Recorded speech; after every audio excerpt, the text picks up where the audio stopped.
Now, one thing that I do want to make known is we're talking about the religion of Islam as opposed to the Muslim people who are wonderful people, true? Yes. A lot, so many Muslims, they are wonderful people. I still have so many friends, Muslims. The majority of my family members, they're still Muslims. And they are wonderful people, they are peaceful, they are loving people. But the problem is with Islam itself. The teaching of Islam, they are violent and terrorism. There is a lot of terrorism there. There's a lot of jihad verses.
Jihad also, there are 3 letters.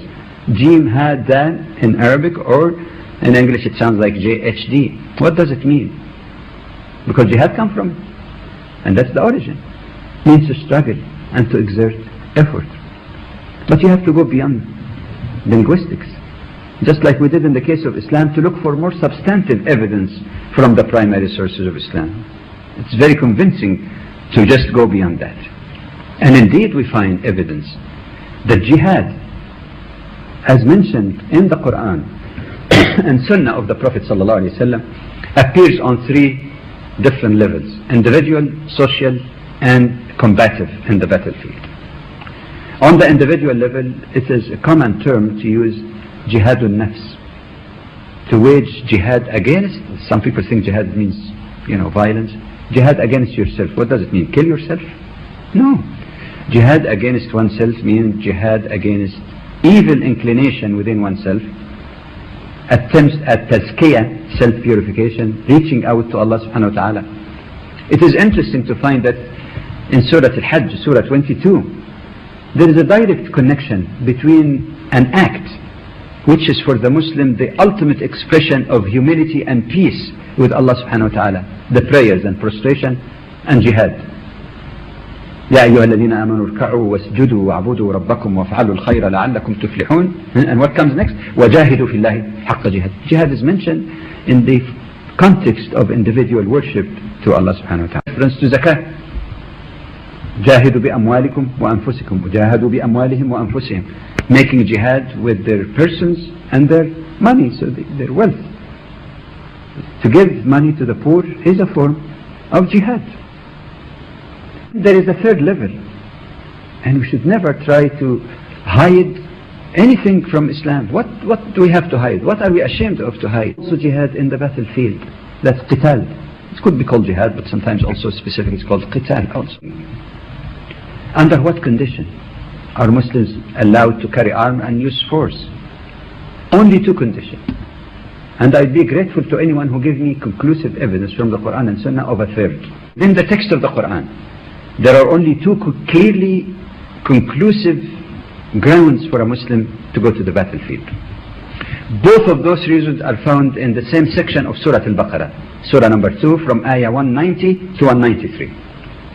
One is self-defense. What does it say? وقاتلوا في سبيل الله الذين يقاتلونكم ولا تعتدوا إن الله لا يحب المعتدين. Very clear and precise. Fight in the way of Allah those who fight against you but commit no aggression, or you can translate transgression, for Allah loves not the transgressors. Legitimate self-defense. A Muslim should not be shy to say there is self-defense in Islam. Not as a right, as a moral responsibility. Because this is your responsibility to defend yourself, your family, your land, your people. No question about it. We have some appreciation of people who are pacifist and say there should be no violence whatsoever. Well, of course we share their objectives, but the reality of mankind is different. So there are occasions where, if Islam indeed is a comprehensive way of life, it should provide guidance to manage conflict just like it manages peace as well. No apology for that at all. All people have done it, all religions have done it. But then the second reason is in Ayah 193. وَقَاتِلُوهُمْ حَتَّى لَا تَكُونَ فِتْنَةٌ وَيَكُونَ الدِّينُ لِلَّهِ. There is a similar ayah in Surah Al-Anfal as well. We come to it inshallah later. Fight them until there is no more oppression. Oppression. And religion belongs to Allah obviously doesn't mean forcing people, because the Quran said that you can't do it. Ad-Dinu Lillah means people would be free. There is no oppression, especially religious oppression. Anybody who wants to be a Muslim, you can decide on that. You cannot persecute people because they chose to follow one religion or the other. Aggression and oppression, the only two conclusive grounds that you find in the book of Allah subhanahu wa ta'ala.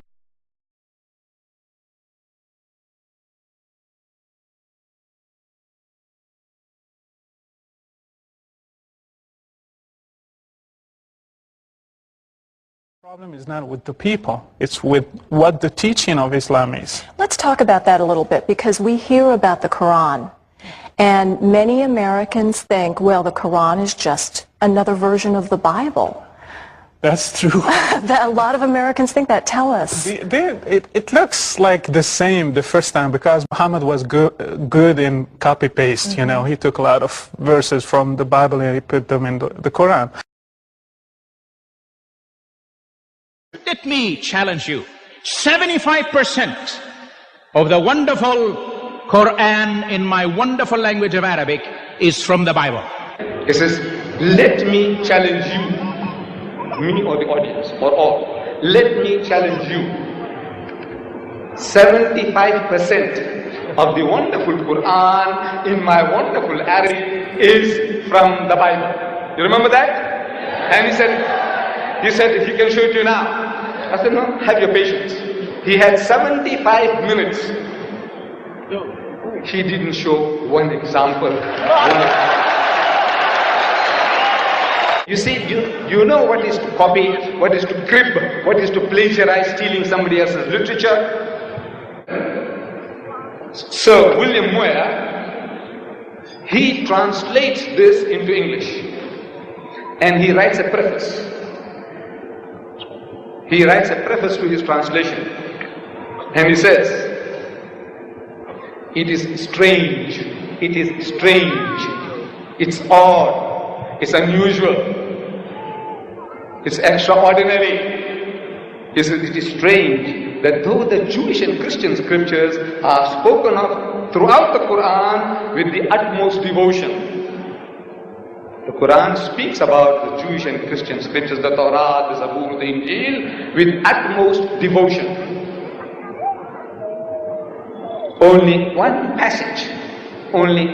passage is quoted from them. That's all, only one. Though the Quran is speaking about it, 75% is copied. Says Dr. Sharosh, 3/4 is copied from the Bible. Yet this great man, Sir William Moore, a scholar, he says only one passage is quoted from them. Namely, and he quotes, the meek shall inherit the earth.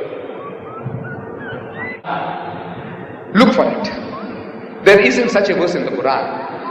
The nearest is وَلَقَدْ صَرَّفْنَا وَلَقَدْ كَتَبْنَا فِي الزَّبُورِ مِنْ بَعْدِ الذِّكْرِ أَنَّ الْأَرْضَ يَرِثُهَا عِبَادِيَ الصَّالِحُونَ. Said that we had given to Dawood in the Zabur this message that to my righteous servants will inherit the earth. That is what the Quran says.